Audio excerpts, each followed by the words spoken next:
So good evening and welcome to another of our Sunday evening talks. This time around, I'll start with the disclaimer, and this is an important one. I'm not here to fix you. I'm not here to teach you. I do this because this is natural to me, and it is really my passionate nature to investigate the nature of being, the nature of our true self. And this is a quest I've been on ever since I've come into form, and as far back as I can remember. We're going back to the ages of between 4 and 6, when I really started asking the question, what am I? Why am I here? What am I here to do? What created me? And what's the purpose of all this? Why am I back in form? Like all seekers, I started off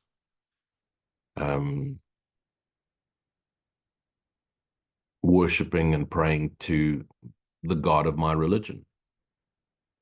And I could never explain it. I had this deep sense of love for God. Yet no one could really explain to me what God was, but it didn't make the sense of love go away. I'm simply here because sharing my understanding is the most natural thing I've ever done. It's in my nature to share my understanding. What I will share with you is my process or experience, if we can use that as a word. That is a concession, and all words are concessions, of my remembering, becoming a member of myself and the self I am, which is the self we all are, one indivisible shared self, or that shared self in coarse language is called Christ, or Christ self. And that Christ self is simply the extension of God's essence energy, God's self. We are the extension of the love of God.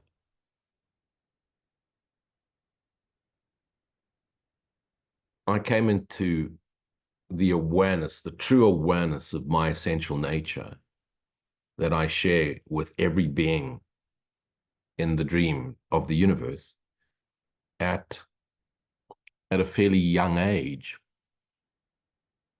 But it took a very radical experience for me to come into that awareness. And it was a brain tumor at the age of 33, which clinically killed me. I was clinically dead for 4 hours. Woke up in the morgue, and my remembrance of first dream spirit world brought into my awareness a clarity of being. And when I returned here, returned as in back into conscious awareness in the physical world, I was then very clear as to what I am and what we all are and what God is. It was done, established. Over a period of time thereafter, the thoughts mind, dreaming mind, slowly crept back in. And by the time I had reached my 40s, I was straight back into the world. Yet the awareness of what I am and the awareness of what we all are didn't leave me. I ended up running a fairly large multinational chemical company. And I didn't need the job when I took the job, but I recognized that it was an opportunity to go and share all of myself with fractured parts of myself, what appeared to be my staff in that company. And I took a company that was struggling and head office wanted to close them down, and turned it into a truly successful, worldly successful enterprise by giving all of myself to the experience, by applying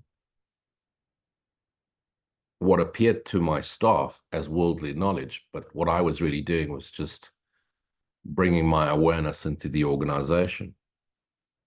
A couple of years after I left, the business pretty much collapsed because the people that took it over were chasing targets and money, wealth, power, fame, and weren't able to sustain the pure joy and lightness of being.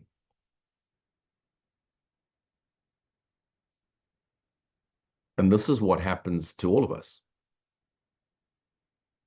You need to realize that every single thought we have, bar none, as a body mind, reinforces our belief in separation.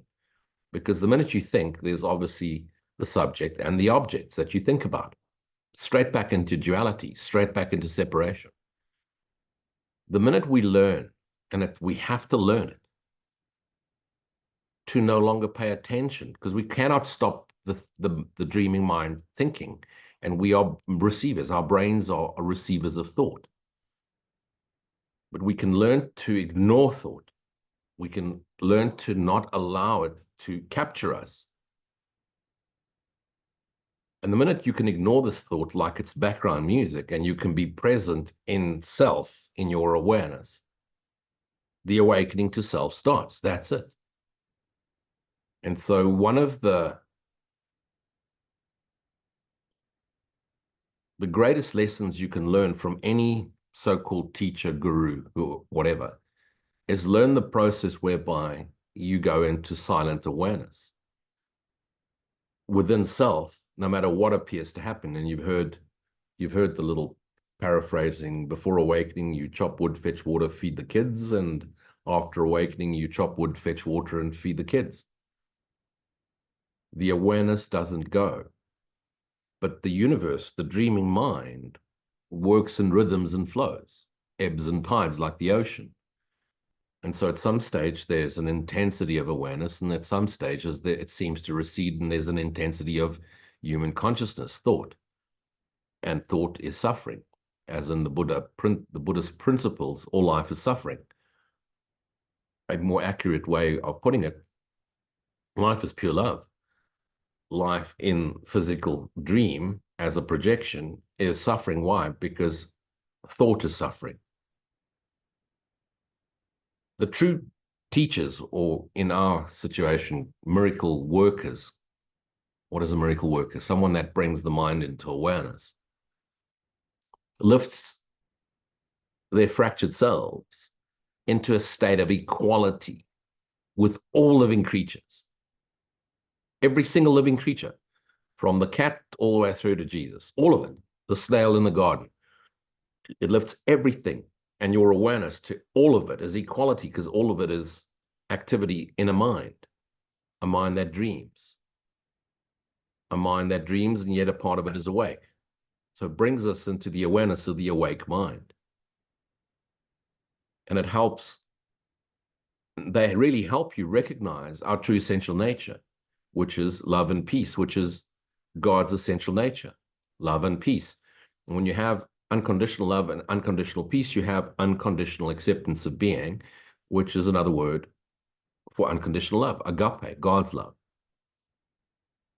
In my own awakening sequence or process, which is, of course, easier to explain when you look back on it, or what appears to be back on it, space-time, I recognize that my real awakening wasn't only after I woke up after dying and the brain tumor, but when I was recognized that forgiveness is an illusion, an illusionary activity that eradicates the illusion. And so when I had nothing more to forgive, my mind became, or my awareness became quiet.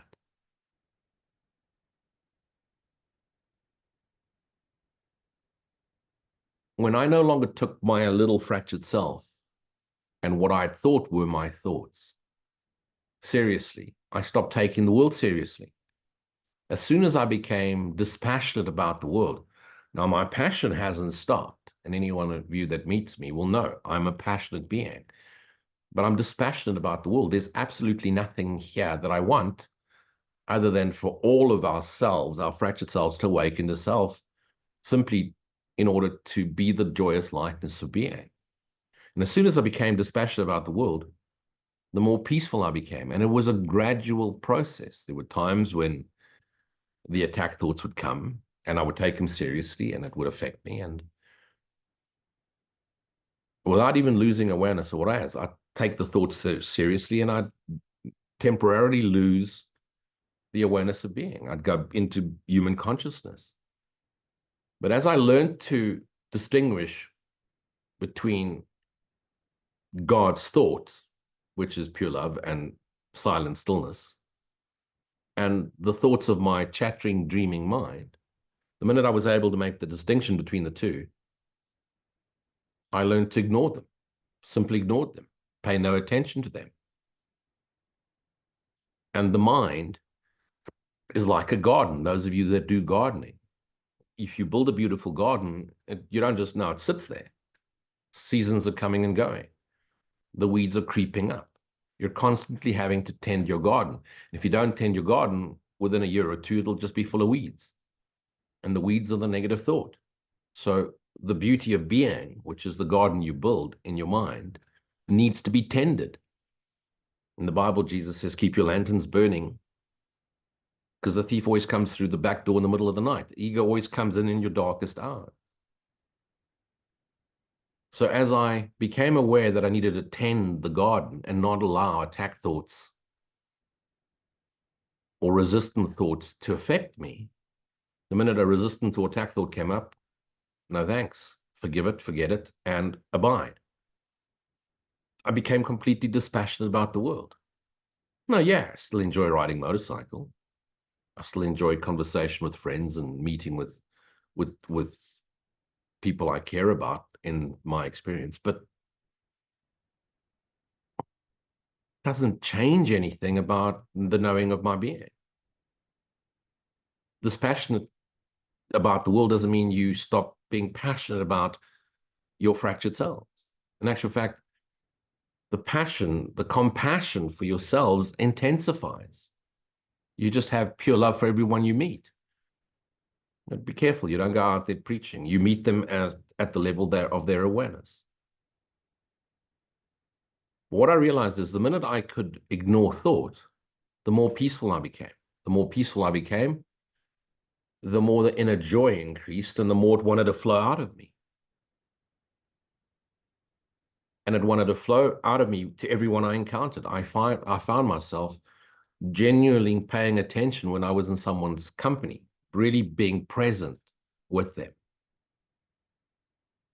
And without knowing it, what it once was experienced by this fractured part of yourself and experienced the world as a vengeful place, a cruel place, a place of racism and discrimination, changed. I don't know when it changed. And it just, those thoughts of conflict, those experiences of conflict just dissolved. Now, this is important. If there's anything you get out of this talk, it's that. The fact that you're here means you've had a glimpse into the eternity of self, whilst you wouldn't be on a search. Seekers are those that have had a glimpse and then want to get back to that beautiful lightness of being that you experienced in the glimpse, the atonement, the holy instant. And so many seekers, all seekers, have had a glimpse into the awake state, the knowing of self, the joyous lightness of being.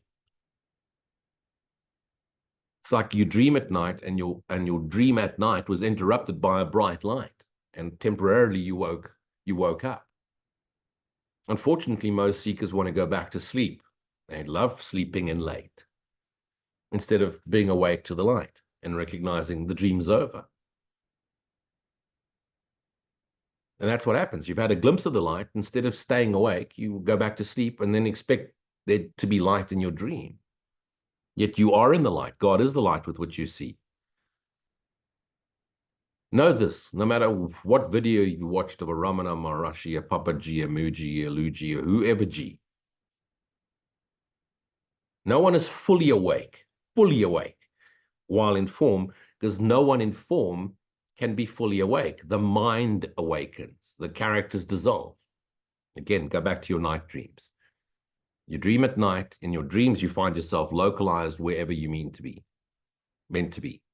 So you're in Johannesburg, you fall asleep at night, and you dream you've localized in New York, and you see yourself walking around the street, and there's hundreds of people in New York. Every character in that dream is in your dreaming mind.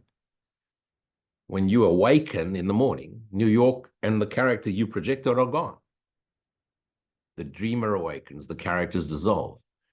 Yet every character in the dreaming mind is a thought that has taken form in the dreamer's mind as to what it could be, trying to remember itself, and it's had a thought, what can I be?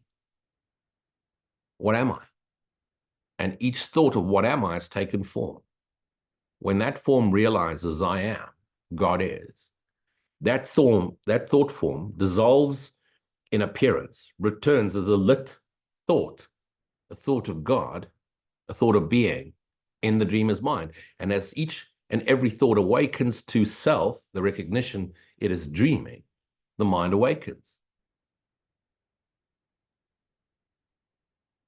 Now, once you've had that holy instant, that first phenomena, some people call it bliss, the lightness of being, incredible joy, an out-of-body experience, you then become surprised that the mind creeps back in.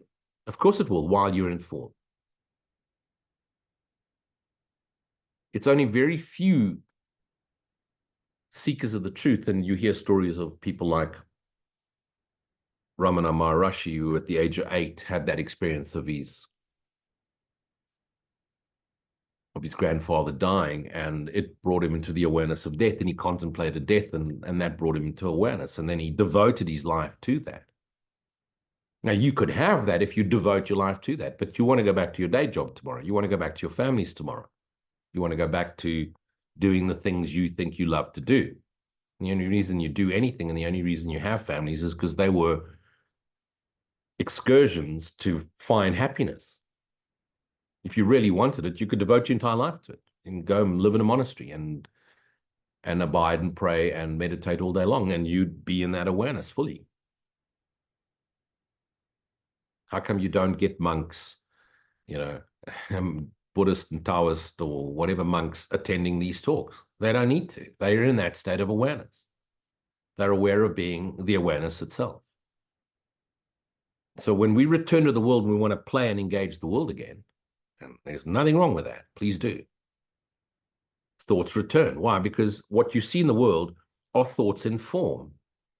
Engaging with you, a thought in form. And so when thoughts in form engage with thoughts in form, what does it make manifest? More thought. And then you think about the things you think about, thinking that you're thinking.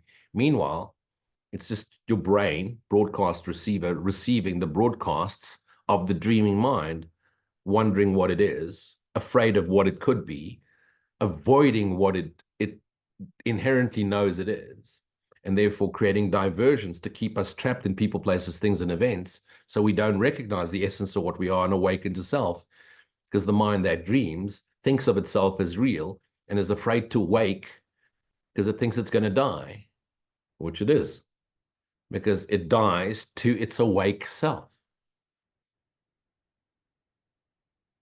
And so what happens? We get these glimpses of awakening to self. We then embark on our spiritual quest, on our quest to recognize self, seeking for understanding God, the nature of being, or whatever we call it, which is really just the journey to seek for the perpetual happiness, which we know is inherent to us, which we know is our right. And what happens when we go through that? We start to identify as spiritual seekers, as seekers, as spiritual. We give ourselves a name. And so what are we really doing? We're exchanging one identity for another. We've now exchanged the identity of being a person, a CEO, a policeman, or whatever, father, mother, uncle, for the identity of being spiritual. And that's exactly when the ego says, ego, your dreaming mind that has projected you in the appearance of form, says, I'm not going to let you go gently into the light.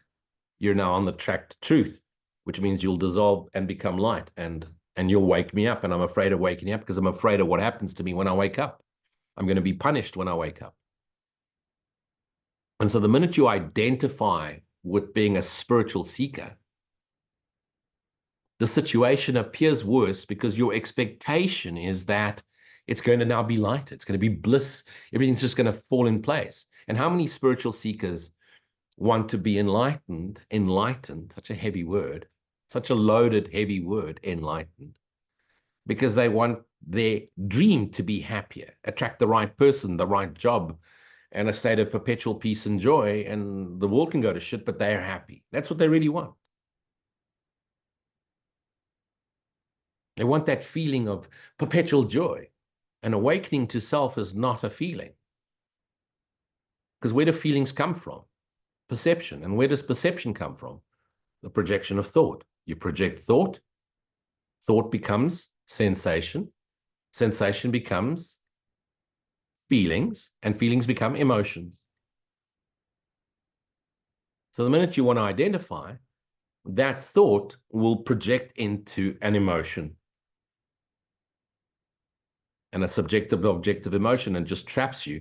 And now the minute you find yourself as a spiritual seeker, especially if you think you're mystical or special and you see beings and angels, the attack thought, the resistance, which is attack thought, to the awakening to self is intense. And that's why people say they have experiences of seeing demons and getting flung across the room and getting attacked while they sleep, and something called sleep apnea, where they feel trapped. Sleep paralysis. Oh, I'm trapped. It's a demon. They make up all these imaginary stories.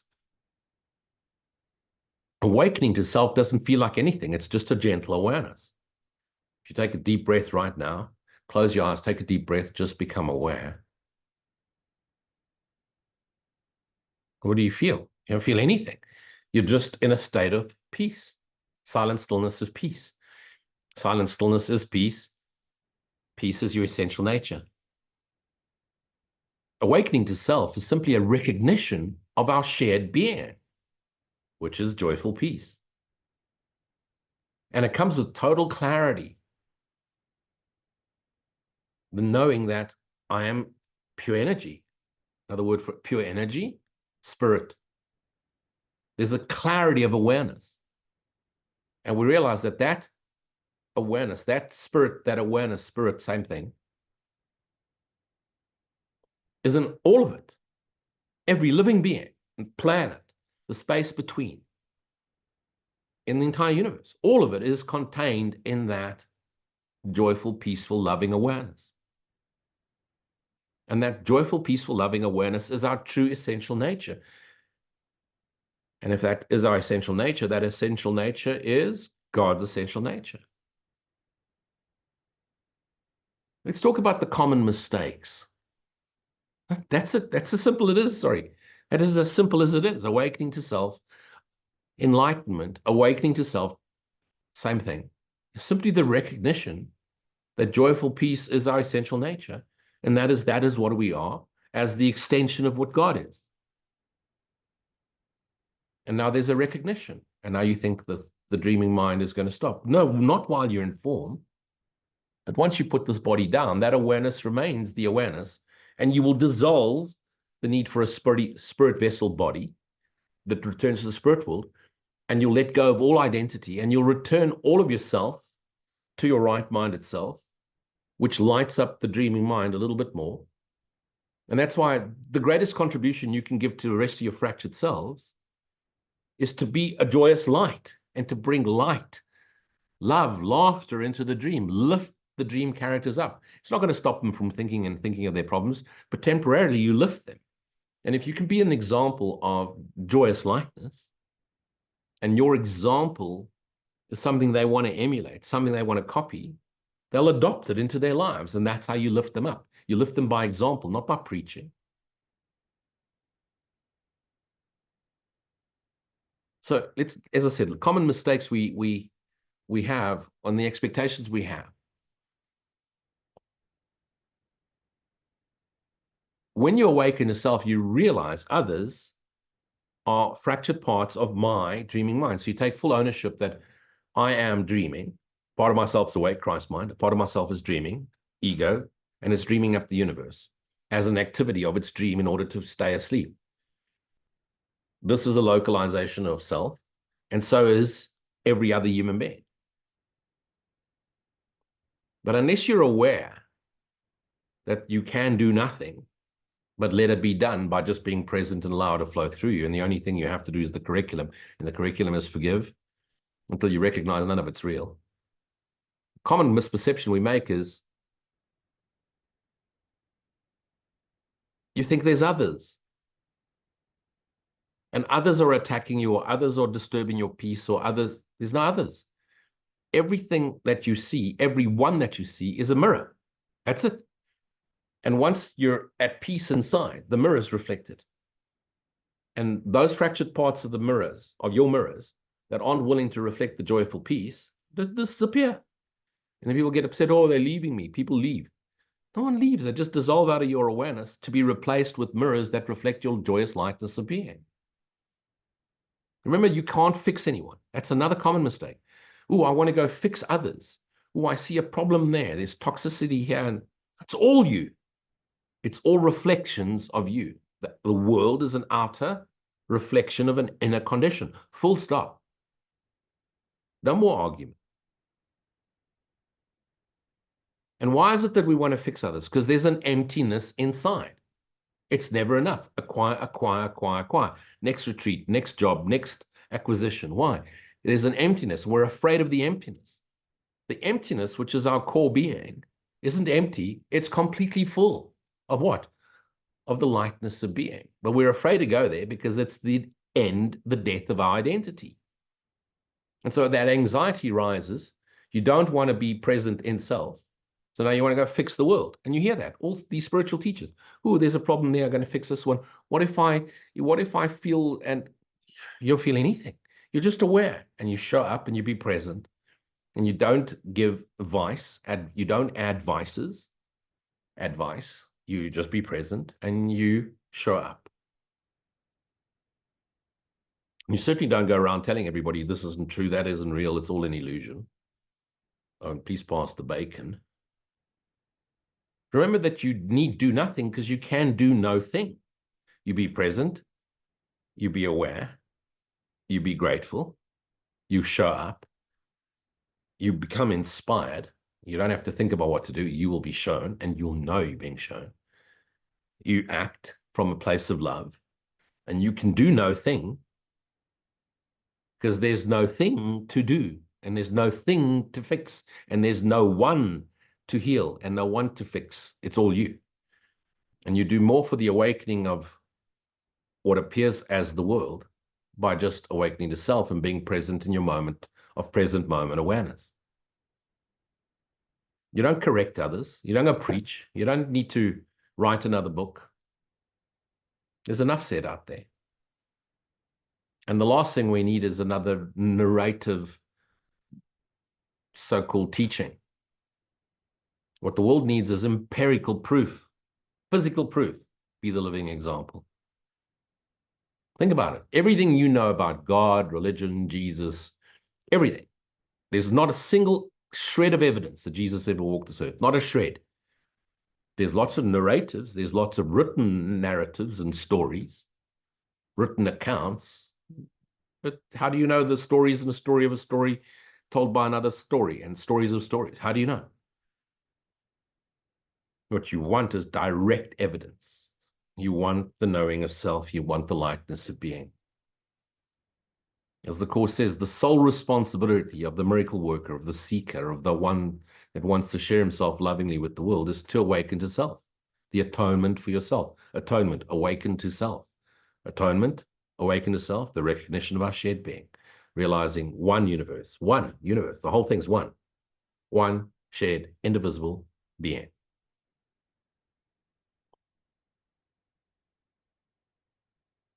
another very common mistake that seekers make is that they think enlightenment or awakening the self or the atonement is a goal to be set, something to be achieved. It isn't. It's just a simple recognition: I am, God is. That I am, that which I am, Christ, the extension of God, is the love of God. That which I am that I am, is the recognition of my shared being with God. And everything that appears in my dream, my universal dream, shares its core essential nature, shares its essence, shares its truth, its spirit with God's spirit. That's it. So don't try and achieve enlightenment. Don't set goals for yourself. And certainly don't set expectations, because we all know expectations is the root of all F-ups.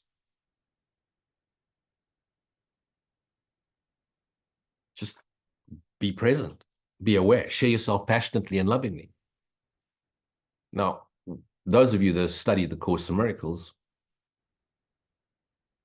and I mean, I find the, the alluding to forgiveness in the Upanishads too.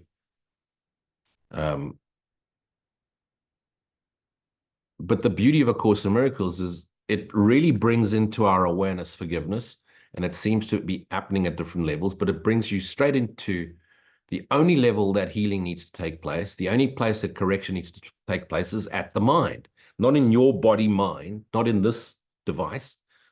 But if you take full responsibility for being the dreamer in your mind, you're in your dreaming mind. Correction is in the dreaming mind. Forgiveness is in the dreamer's mind. And true forgiveness in the dreamer's mind is the recognition that none of us is true. So forgiveness means realizing this never happened. Nothing ever happened to you. You're not a victim of circumstance because there was no circumstance. You simply fell asleep and forgot to laugh at your silly dream of nothing. And so you forgive yourself for dreaming nothing where you think you suffered. But when you recognize I dreamed nothing, forgiveness means the recognition that I am that I am. I am, God is. The end.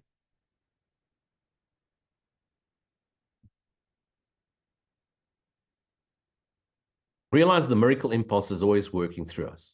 It's the very thing that attracted you to your spouse, to your lover, to wanting to have children, to living out passionately, is the miracle impulse. And what is the miracle impulse? It's the extension of love flowing through you all the time. But if you do not understand what you are and what God is, that miracle impulse that is continuously flowing through you and letting your illusionary projector device appear alive, it makes your heart beat. It's the life force that flows through all of us. Life force, the love of God.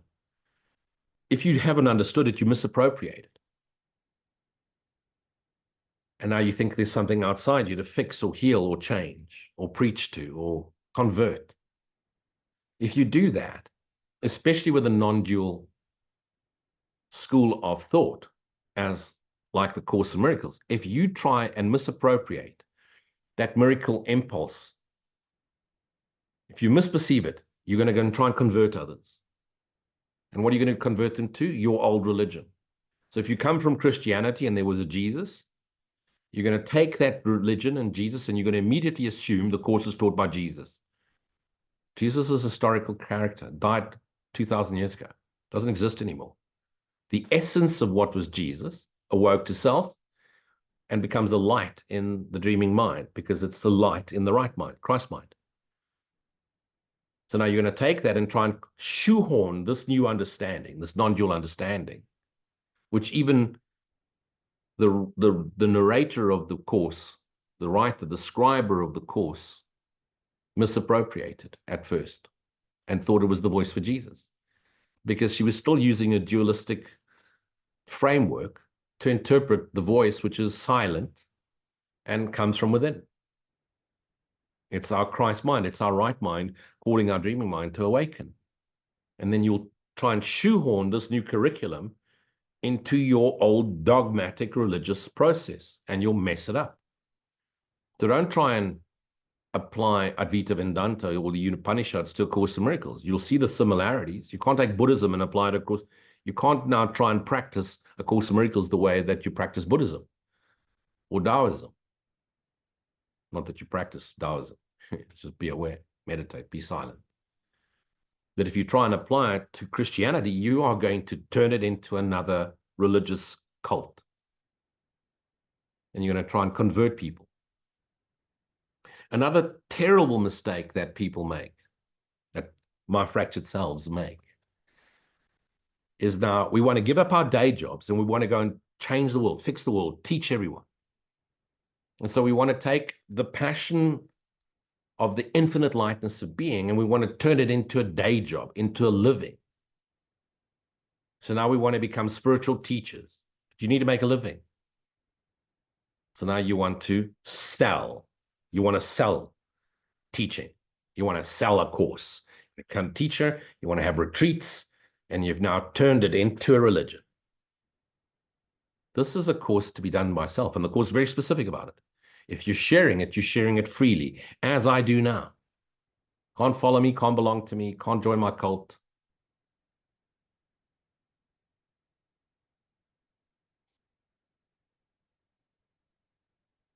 It's for free. God's word is for free. God doesn't need marketeers. God doesn't need another loony preacher, holy man. It's for free. God doesn't need seminars and seminaries and monasteries and circles of atonement and cafes of lunacy. Doesn't need any of that shit. God's unaware of you as a body mind. And he's not asking you to go preach and convert. He's asking you to awaken to self. And it already says the atonement is your only responsibility, atonement of self. The minute you turn it into a living and you start charging for it, before you know it, you've got little disciples, little minions, and they need to be fed too. And so your fees start going up. And then you're going to be applying to the millionaires, and then you're going to want to be fancy venues, and the fees go up. This is for free. And I don't care who you are and how enlightened you think you are. If you're charging to share your knowing, it's a complete and total abomination to the beauty and non-duality of A Course in Miracles. And I'm not interested in your opinion. If you've started a monastery and a retreat and a school, and you're not charging for God's work and Jesus is talking to you, or whatever the fuck you think it is, you've turned the beauty of A Course in Miracles into an abomination. You're turning it into another cult. And you're going to be punished for it. And you know who's going to punish you? Yourself. Because it's going to burn your ass. You're going to run out of money, or you're going to make a lot of money because you built a big church, like Marion, big church. And the world's going to turn on you. And it's going to bite you. Because the truth is for free. And the truth is meant to be demonstrated, not forced down people's throats. You're not meant to convert anyone. This is for free. Watch it, don't watch it. Agree, don't agree. If you noticed, most of you can't comment. Unless I forget to tick that funky little box. Do you feel insulted? Divine providence, her God will provide. So you can go out and teach, charge people for it, but someone's got to go work to pay you. Charlatan. You're a charlatan. That's it. That's what you are. Calling you out on it. I don't give a fuck. Ooh, Lu's judging. Abso-fucking-lutely I am, and I want to, and I enjoy it. Fucking love it. Ooh, spiritual. Oh, I'm so spiritual teacher, and a smile all the time. You're lying to yourself and you're lying to your students. That's a fact. Just deal with it. If you share for free. You go out and you support others. Not you make money off them. And some people say, oh, I'm going to do a retreat and I'll take donations. It's just a nice way to make you feel less guilty. You're still taking their money for God's word. What's God's word? The knowing of self. Demonstrate it. And if you're going to offer it, don't give up your day job. Don't give up your family responsibilities. You know where that nonsense comes from? From the Bible. Jesus walked to the fishermen and he said, cast down your nets and follow me. What a total load of bullshit. Recognize the sharing of self. Jesus would never have walked up to complete strangers and said, put down your day job, give up your families, walk away from your families, leave your mothers and children and families and wives, and follow me. Never would have done that. Yeah, but people say Jesus traveled around and people fed him. How do you know? Because it was written in the Bible. It's all bullshit. It's a story, hand-me-downs. No one that wrote the Bible knew him. Like walking on water. Thanks to Dee Davidson, she shared a beautiful walking on water, and he calmed the oceans and stopped the storm. It's a parable about waves, oceans, thoughts, storm, thoughts. And of course, they made out as if he walked on water and calmed. No, he did not. Water into wine. Why would he do that? Why would he set a precedent that could never be copied, and then no one would recognize I and my Father are one? He was trying to share with all of us, I and my Father are one. He wanted us all to recognize the essence of self. And he never wanted to be turned into a God, the only Son of God, the God to be worshipped, or a bunch of loony non-dualists later on to, oh, Jesus spoke to us. Never. He never wanted that. I never want that. Why would he? I'm nowhere near as I imagine someone like Jesus was at. And again, only imagination. All I know is I love the rest of my fractures, and I don't want to see any of them be swindled by so-called holy men and women teaching God's word because Jesus or whoever, Gook and Zork, are channeling. Total nonsense. You're only hearing your own voice. It's either listening to the voice of your dreaming mind, or you're listening to the silent stillness of your Christ right mind. Silent stillness. And if you're hearing voices in your head or outside you, you're cooked. Go to those nice places where they give you sweeties and a beautiful, nice white jacket that zips up the back. And they put you in a nice padded white cell where you can't harm yourself or anyone else. If you're hearing voices, there's something wrong with you. If you're needing to make a living by sharing life, you've taken miracle impulse to be the love of God you are, and you've misappropriated because you're lazy. That's it. Most spiritual teachers are lazy. And because they failed at the world and they're afraid of the world, it's easier to become a spiritual teacher and live on people's donations. They go to hide, live in an ashram. People will come and I'll read books and I'll quote famous sayings. And we're all saying the same thing anyway. I'll quote beautiful books and one famous sayings, and people just give me donations. People will love me and want to hug me and touch my feet. They're lazy. That's what they are. Go out and get a fucking day job. Go and serve the rest of your fractured selves.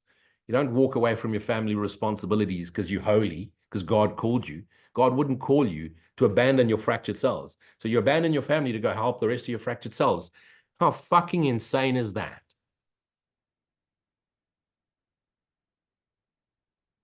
What does awakening to self really mean?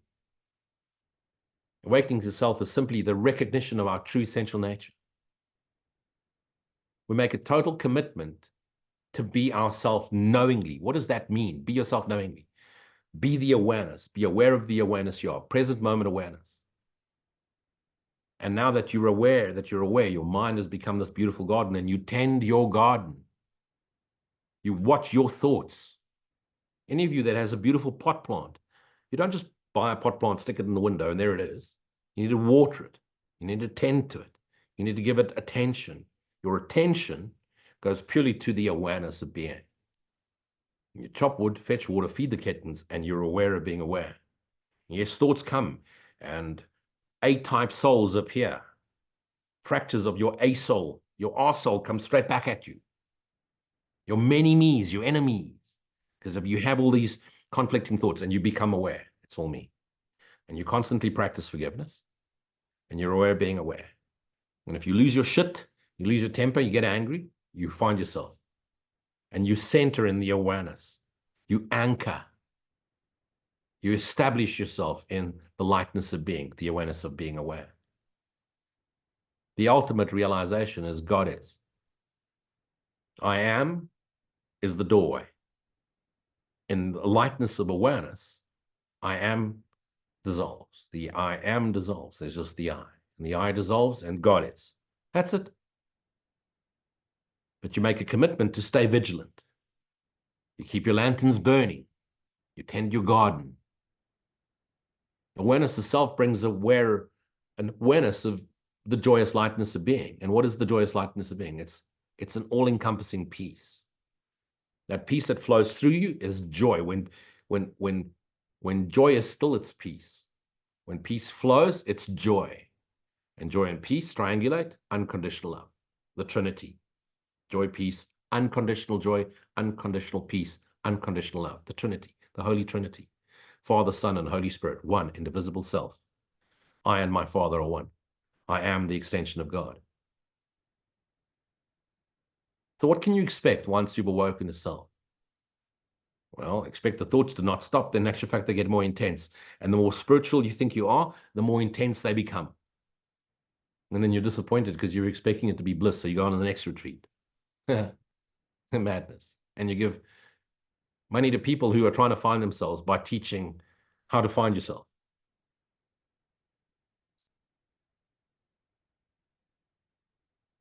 Incessant yakking doesn't stop. You stop paying attention. As the Course says, the brow softens, the smile increases, the eyes soften. You start to see the face of Christ everywhere. You start seeing Jesus everywhere. You start recognizing love everywhere. You start to realize you connect with all of it. Now, careful with the empathy. You don't feel their suffering and now you suffer along with them. You're aware they're suffering and you show up with compassion, the passion of the Christ, and you raise them up. You don't fall in love, you rise in love. And you rise your fractured selves in love as you rise in the awareness, I am the love of God. There's an ever-presence that is always with you. But you go and give your tithing to the Lord God of your being, which means abide in silent stillness. You offer gratitude for being shown the recognition of self. And you abide in that, and you focus entirely on God. Not the messengers, not the Lu-jis, Pu-jis, Jesus. You don't focus on the messenger. The messenger brought you to the awareness of self. You don't worship the messenger. And even God doesn't need your worship. All he's asking from you is your love, your abidance in the love you are, in his love, the recognition of the love you are. Recognition that while I'm in form, I can't be fully awake to self, but I can be the observer, aware of my dream and aware of the self. You become the intermediary, like the Holy Spirit. Your spirit is holy. You're aware of your true self, awakened mind, the peaceful joy of the nature of being, the lightness of being, and you're aware of your dream content. And you're aware that you now keep that door open and you let the light in and you light up your dream so that your fractured selves, your characters in your dream, all of yourself awakens to the self you are. Don't confuse wrong and right-minded. If it's not acting from love, it's not true. You've been trapped in the dream. When you awaken to self, and you'll see this, someone posts something, explains a story, and people commiserate. They love to tell their story. Who I'm suffering too, or my husband's also suffering, or my husband died, my wife died, my so-and-so's got cancer. Someone's post, you don't share your suffering. You support. You send love. And if you have nothing supportive to say, just say a gentle, quiet prayer of love, as opposed to having to post your own story. Pay close attention to spiritual seekers. The minute the guru goes quiet, the minute the teacher goes quiet, they've come already loaded with their question. They're not actually listening. The minute the guru goes quiet, they're the first one to put up their hand. They have a question. And you'll notice the question's got absolutely nothing with what the teacher just said. Nothing. It's already preloaded. They want to say something. You need to add something. It's never enough. Oh, look at me. I've got to speak. Got to ask a question. Don't ask questions. Be quiet. Who's asking the question? Where's that? It's that emptiness again is asking the question. Why do you have to say something? Just be quiet. You know what you say? You say thank you. You say thank you. Your teacher's told you everything he's had to share with you. That was the speaking session. Now you've got more questions. Preloaded. Be aware those questions is ego. But I want to know what, you don't need to know anything. Who wants to know? Be still, be present, be grateful. Practice forgiveness. Whenever a question comes, forgive it. Ignore it. Be present. You do more for the awakening of yourself than asking any question. No amount of intellectual understanding of the mysteries of the ancient, none of it. None of it is going to bring you to the awareness of self. No intellectual understanding, no worldly wisdom, no worldly knowledge brings you to the awareness of self. It's all the same. What I'm saying, all those that awoke to self or came before me have said exactly the same thing, slightly different words, with a different accent. Probably a lot more polite than I'm doing. If you cannot be quiet, then shut the fuck up. That's it. Those two choices. Be quiet or shut the fuck up. Two choices. And in both cases, practice gratitude. What do you want to know? What do you want to know? You're dreaming. You've dreamt this up. You've dreamt this up to ignore the fact that you're dreaming. You keep dreaming because you want to divert your attention from the fact that you're dreaming. Why don't you want to wake up? Because you think you're going to get punished when you wake up. You're afraid of God. That's what it is. You're afraid of God. How can you be afraid of love? Because you know not what love is. And you're afraid of God because you know not what God is. But you cannot know what God is until you know what you are. Because you are the extension of God. Your essential nature is God's essential nature. And so if you can forgive, so can God. And actually, God has nothing to forgive because God recognizes you're simply dreaming. It never happened. Remember, true teachers lift you into equality. They don't make themselves teacher and you student. Teacher-student relationships maximal. I'm grateful to you pitching up, those of you that attend my Sunday mass talks. Sunday mass talks. Why? Because it's an opportunity to share the knowing I am with the rest of my I amness, with the rest of my fractured selves, returning to a one indivisible self.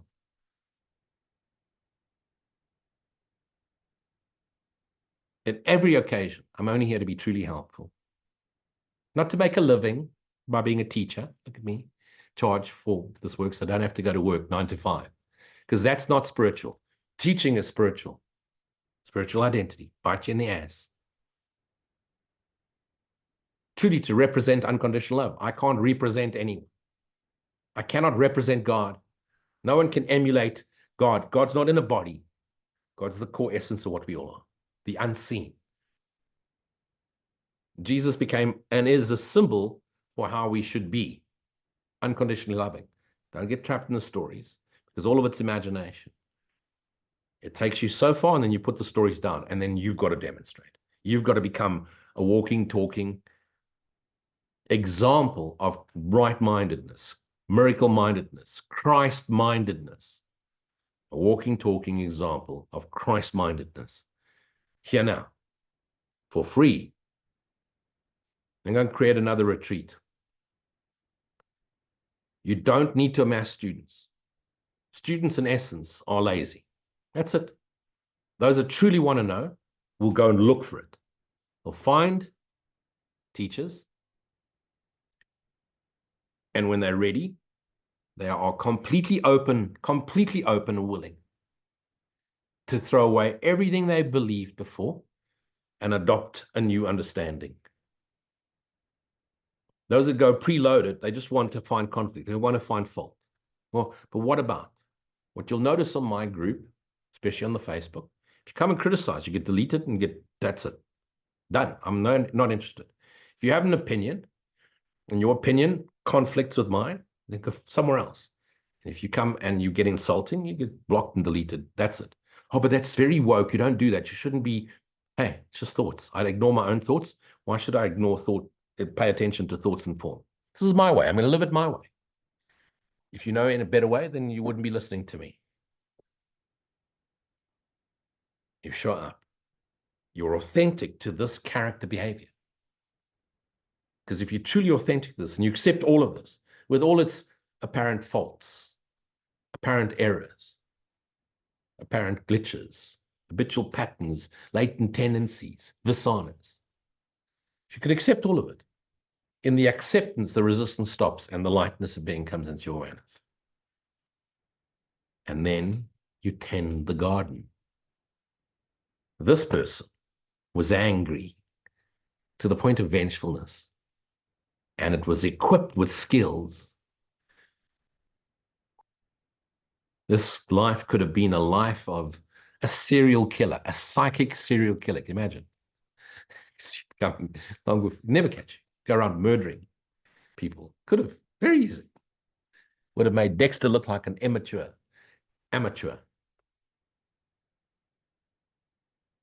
But the willingness and the love of God, which is the essential nature of what I am, to remember itself, to recognize itself, was more than anything. I wanted to know self and know God more than anything. And trust me, and I was ambitious. I wanted to be a millionaire by the time I was 30, and I was. And I wanted the Ferraris and the cars and the bikes and the models and the houses and the wealth. I had it all. I wanted it.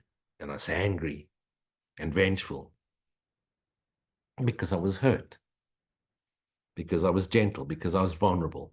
And I didn't know how to just be that, because my idea was that it's a vengeful world and the world attacks the gentleness, the vulnerability, the innocence. Ignorance is not bliss. Innocence is bliss. And we mistake ignorance with innocence. Two completely just opposed, paradoxical ways of being. You're either innocent or you're ignorant. Never both. One or the other. So what is life really like after awakening the self? It's like having a beautiful garden which you tend. And when you're in your garden and you're aware of the scents of the flowers and the roses and the beauty, you're aware of self. But while you're in form, you tend and you watch those weeds. And you make sure you water your garden. You align. We're aligning with the infinite lightness of being. And as we align our mind with our right mind, our dreaming mind with our right mind, the body, which is resonating at 10 to the power of 8 times a second slower than thought, takes a little while to catch up. So don't become despondent.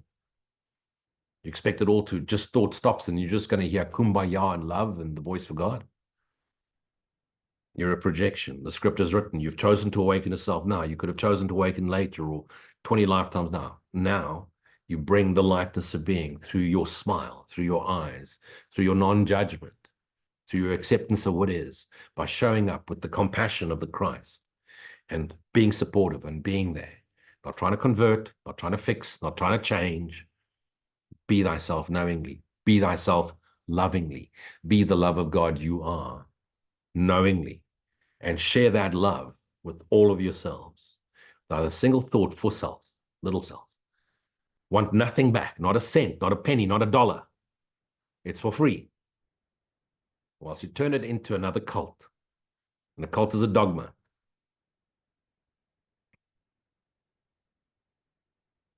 Where has religion bought this world? What is the Antichrist? But that before, the before, Antichrist. What is the Antichrist? Religion is the Antichrist. It's what comes before the Christ. Don't take A Course in Miracles and non-duality and turn it into another Antichrist by turning it into a dogma, into a religion, into a cult, into an institution, into a church with ministers and rabbis and reverends and gurus and monasteries and nonsense. It's for free. Study, learn, go and listen so that you can reinforce your understanding, so you can bounce your understanding with what's out there, so that you can align the infinite lightness of being with that which you are. Be that knowingly, in gratitude, in silence, and then show up in presence, in your present moment awareness. Be present with yourselves and be the living example of the Christ you are. Amen. Thanks for joining me.